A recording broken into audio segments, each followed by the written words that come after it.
Welcome students, class 12th के most important जो आपके एमसीक्यूज हैं उनके सीरीज में आज हम आपके लिए विस्तास का चैप्टर 2 द टाइगर किंग इसके वेरी मोस्ट इम्पोर्टेंट एमसीक्यूज लेकर आए हैं।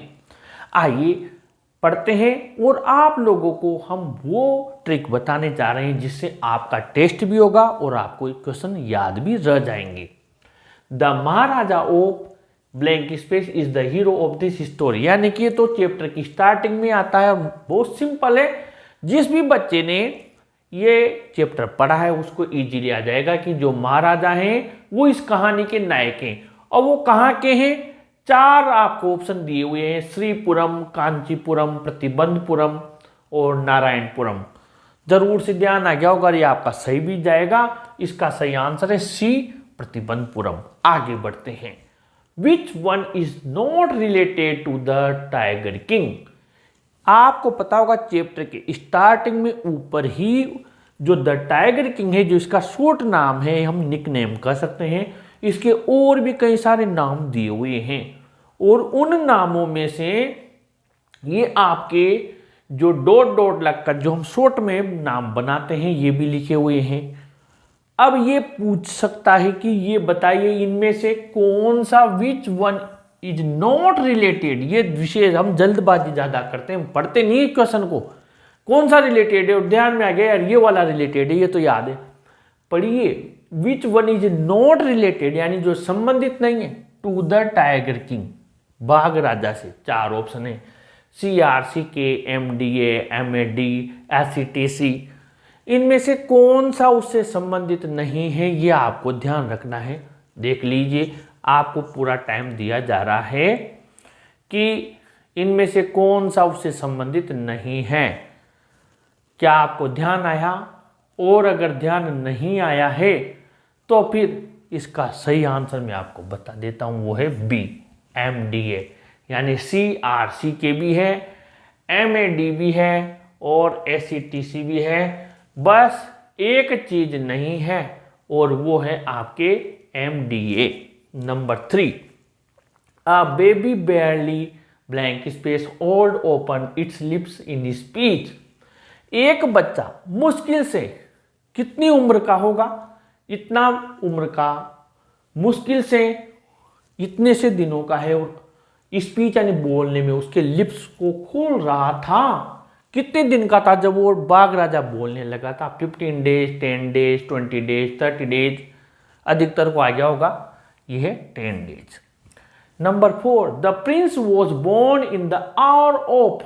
ये ज्योतिषी ने कहा था, चीफ एस्ट्रोलॉजर ने, कि ये जो राजकुमार है ये इस आवर यानी कि इस नक्षत्र में पैदा हुआ है, इस समय पैदा हुआ है। कौन से जानवर के नक्षत्र में आवर में वो पैदा हुआ था? बैर, बुल, टाइगर, लायन। चार ऑप्शन हैं। अब इस वाले में बच्चे गलती कर सकते हैं, आप आंसर सोच लीजिए, मैं बताता हूं। क्योंकि वो सोचेंगे कि इसका नाम टाइगर किंग है तो जरूर टाइगर के में है पैदा हुआ होगा। जी नहीं, वो बुल वाले में हुआ था और उसने कहा था कि बुल और टाइगर दुश्मन है, इसलिए इसकी मृत्यु टाइगर से होगी। लेकिन इसका आंसर है बुल के आवर में पैदा हुआ था। Number 5, when the king came at the age of the state came into his hands. बहुत ही खोद कर निकाला हुआ क्वेश्चन है, लेकिन बोर्ड वाला ऐसे ही क्वेश्चन देता है। जब बाघ राजा इतनी उम्र का हुआ तब उसके हाथ में राज्य आया था। पहले वो कोर्ट ऑफ वॉर्ड्स यानी कि अंग्रेजों के अधीन था वो राज्य।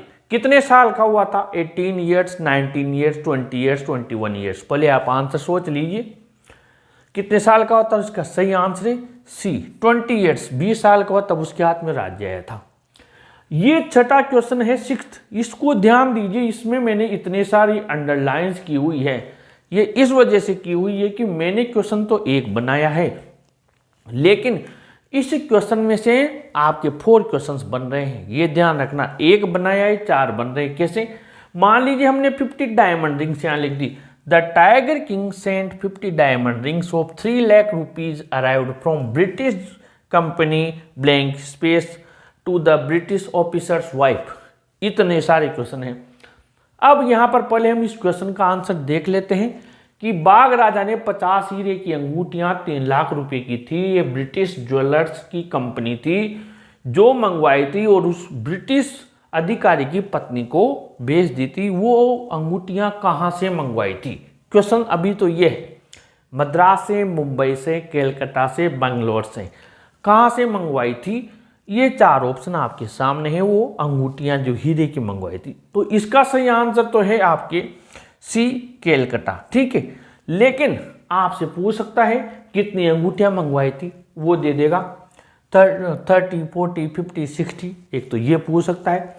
अंगूठियां ये पूछ सकता है कि डायमंड की थी, गोल्ड की थी, सिल्वर की थी, कोई भी दे सकता है, ये भी पूछ सकता है। ठीक है, इसके अलावा इसमें से ये भी पूछ सकता है, अलग अलग उसमें। ये मैंने बहुत मोस्ट इंपॉर्टेंट लाइन है, जो अंगूठियां थी वो कितने रुपए की थी, क्योंकि ये क्वेश्चन पूछा जा सकता है। वेरी शॉर्ट आंसर में पूछा जा चुका है आपके बोर्ड में। कितने रुपए की थी? 3 lakh rupees, 4 lakh rupees, 5 lakh rupees, 6 lakh rupees. कहाँ से, कौन सी कंपनी से मंगवाए थे? ब्रिटिश दे दे, जर्मनी दे दे, और भी कोई सी भी दे दे, तो ये याद रखना। कहाँ से मंगवाई थी? हमने लिया ही सही, कलकत्ता से। और किसे भेजी थी? ब्रिटिश ऑफिसर्स वाइफ को। ये तो ये जो मैंने अंडरलाइन किए हुए हैं, इसलिए किए हुए हैं कि मान लो मैंने तो ये वाला ले लिया कि कहाँ से मंगवाई थी, वो ये हटा दे, ये लिख दे और दे दे कि कौन सी कितनी मंगवाई थी, कौन सी मंगवाई थी, डायमंड की, गोल्ड की, कितने रुपए की थी, कहाँ से मंगवाई थी, कुल मिलाकर कैसे बना सकता है। तो ये लाइन तो पूरी याद रखनी है, ये आपके वेरी शॉर्ट आंसर टाइप में भी काम में आ सकती है। आगे बढ़े। With in years the Maharaja killed 70 tigers. इतने सालों के अंदर अंदर महाराजा ने 70 बाघ मार दिए। अब कितने सालों में? 7 ईयर्स, 8 ईयर्स, 9 ईयर्स, 10 ईयर्स। कितने सालों में उसने, महाराजा ने 70 बाघ मार दिए थे? तो इसका सही आंसर है डी, 10 ईयर्स में। लेकिन वो ऐसे भी पूछ सकता है कि विद इन 10 ईयर्स, मान लो यहाँ 10 और लिख दे, 10 ईयर्स द महाराजा किल्ड, और ये ब्लैंक छोड़ दे, कितने बाघ मार दिए, यहाँ दे दे 50, 60, 70, 80। तो फिर हमें यहाँ पर क्या ध्यान रखना होगा? 70 टाइगर्स, इसलिए इसको भी अंडरलाइन किया हुआ। ये ध्यान रखना आप कि हमें लाइन पूरी ये नहीं है कि यहाँ पर ABCD वाला है, हमें पूरी लाइन ध्यान रखनी है। जैसे ये है पूरा आंसर, ये भी पूरी ध्यान रखनी है। यहाँ पर 10 ध्यान रखना है और यहाँ पर 70 ध्यान रखना है। आगे बढ़े। The maharaja decided to marry a girl from the state which had a large. महाराजा ने जो रिमेनिंग नंबर ऑफ टाइगर्स थी 30, उनको पूरा करने के लिए एक लड़की से शादी करने का निर्णय किया, जो कि कौन से राज्य से हो? ऐसा राज्य जहां पर हो बहुत ज्यादा, अ लार्ज, क्या? ट्रेजर, खजाना, ऐसे भी दे सकता है, क्योंकि जो बिल्कुल पढ़ के नहीं जाते उनके लिए क्वेश्चन बहुत टफ होता है कि हाँ यार, राजा ने खजाने वो के लिए लड़की से शादी की होगी कि मुझे बहुत बड़ी खजाना मिल जाए। पॉपुलेशन, जिस राज्य की बहुत ज़्यादा जनसंख्या होता है कि बहुत ज़्यादा उसको कर मिले, लगान मिले, या फिर आर्मी, उसकी बहुत बड़ी सेना हो ताकि वो उसका ससुराल बने तो वहाँ से मदद मिल जाए। लेकिन आंसर आप समझ गए होंगे, आंसर डी, टाइगर पॉपुलेशन। जरूर आपका ये आंसर सही हुआ होगा। 9 द शॉपकीपर डिमांडेड। शॉपकीपर ने मांगे, जो राजा शॉपिंग सेंटर गया उसके बच्चे के जन्मदिन के लिए, तो उसे एक लकड़ी का बाग खिलौना नजर आ गया, और वो वुडन टॉय टाइगर था, लकड़ी का खिलौना था। उसके उस दुकानदार ने कितने रुपए मांगे? 100 रुपये, 200 रुपये, 300 रुपये, 400 रुपये। यानी कि आपको आंसर लिखना है 100, 200, 300, 400, कितने रुपए डिमांड किए थे। और इसका सही आंसर आपको आ गया होगा, नहीं तो ये रहा डी, सॉरी सी, 300 रुपीज, है ना। अब ये आपके 9। अब आपका अभी स्कोर चेक कीजिए कितने सही हुई। पहली बात तो आपकी अभी एग्जाम से पहले परसेंटेज क्या चल रही है, उतना ही आप लोग अभी कंप्लीट हुए हो। पहली बात तो ये हो गई।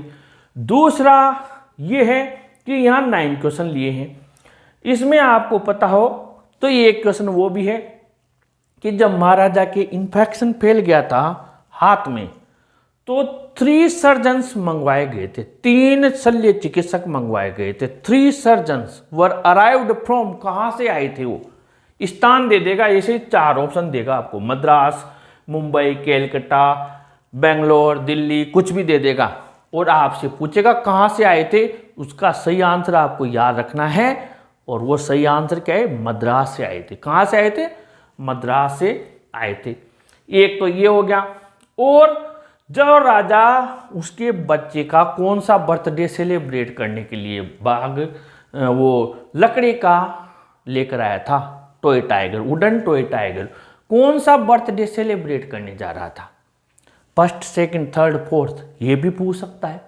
अब ये तो ध्यान नहीं रहा, हाँ यार बर्थडे के लिए गया था, पर इतना ध्यान कौन देता है, और जहां हम ध्यान नहीं देते वही वो क्वेश्चन देता है। बस जरूर ध्यान में आना चाहिए आपको, वो था थर्ड बर्थडे। पूरा चैप्टर, या तो मैंने आपसे कहा कि जब शुरुआत में हम हर सेशन में आपको पढ़ाते हैं चैप्टर, उस टाइम एक एक चीज को ध्यान दें, नहीं तो फिर जो हम आपके लिए वेरी मोस्ट इंपॉर्टेंट एमसीक्यूज लेकर आ रहे हैं, और आपने देखा भी होगा अभी मॉडल पेपर में आया वही क्वेश्चंस आए हैं जो हम आप लोगों को कंटिन्यू पढ़ा रहे हैं, बता रहे हैं। तो प्लीज इन चीजों को आप अदरवाइज यूं न निकालें, इनको पढ़ें, क्योंकि ये आप लोगों के एक एक अंक हैं और इनमें तो या तो सही या गलत है। अगर याद नहीं है तो गलत ही होगा या फिर सही होगा, इसके अलावा कोई विकल्प नहीं है। आधा, डेढ़, पौने दो, दो, सवा दो, सवा दो, इसका कोई मतलब नहीं है। यहाँ पर या तो सही निकलेगा या गलत निकलेगा। ये रिस्की गेम है, कुल मिलाकर इनको पढ़ना पड़ेगा, याद रखना पड़ेगा। तो मिलते हैं अगले वीडियो में, फिर आप लोगों के लिए निकाल के लाएंगे बहुत शानदार क्वेश्चंस। वीडियो को जरूर लाइक शेयर कीजिए और अपने चैनल को भी जरूर से सब्सक्राइब कीजिए। Thank you.